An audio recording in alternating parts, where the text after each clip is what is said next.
The year 2021, during the winter months, we tend to stay inside, but the day is beautiful, and we wanted to come back to this neighborhood in particular because of the tragedy that occurred here just a month or so ago. We have, as a police department and as an administration, been in contact with neighbors throughout this neighborhood, the neighborhood association. So it's not as if we have not been present, but we've come back today to check on the neighbors and see how they're doing in light of the tragic circumstances last month.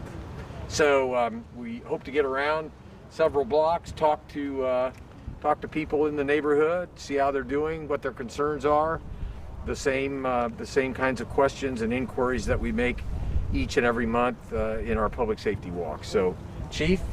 Yeah. So obviously every neighborhood's important to us.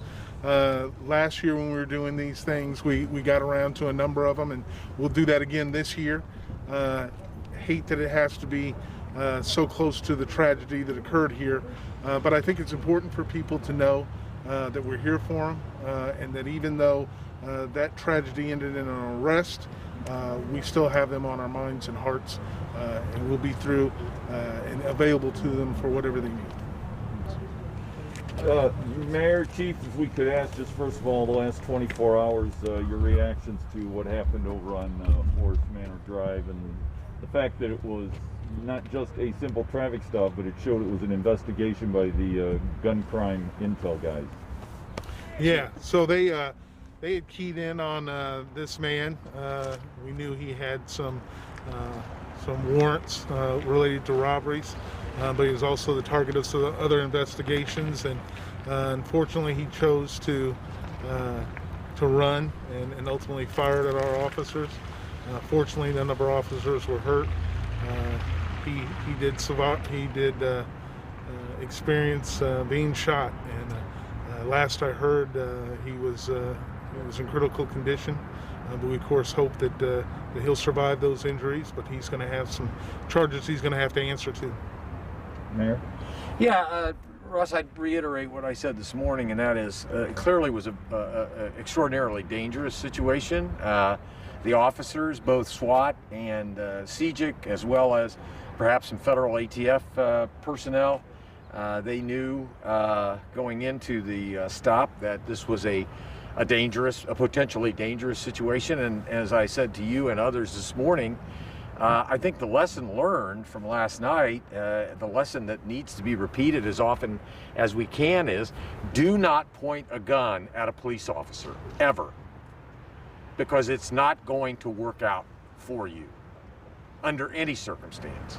That doesn't mean there's always going to be gunfire, but simply refrain from pointing a gun at a police officer. And whatever needs to be resolved will be resolved peacefully, and no one would get hurt. So I don't mean to speak it so elementary, but I mean, that's just a rule that if people followed, less people would be injured.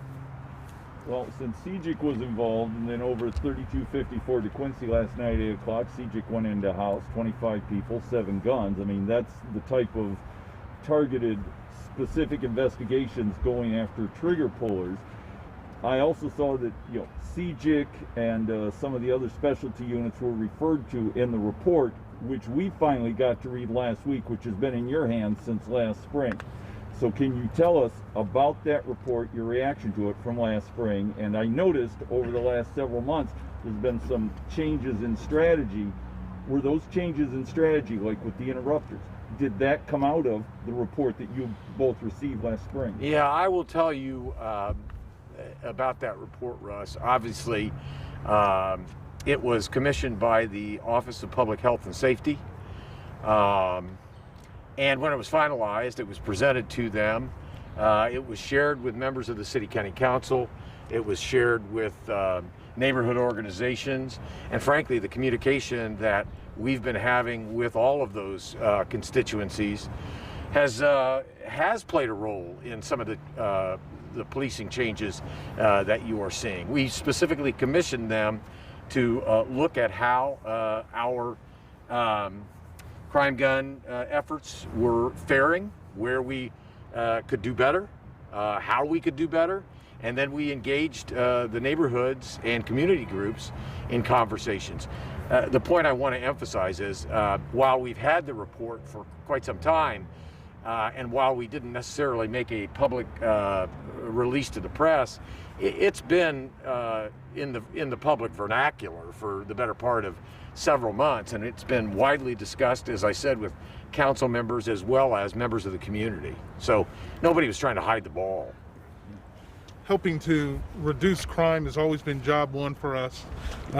We've just fortunately been able to get a little more aggressive with it, and I think you see that from the CJIC units and what they're doing.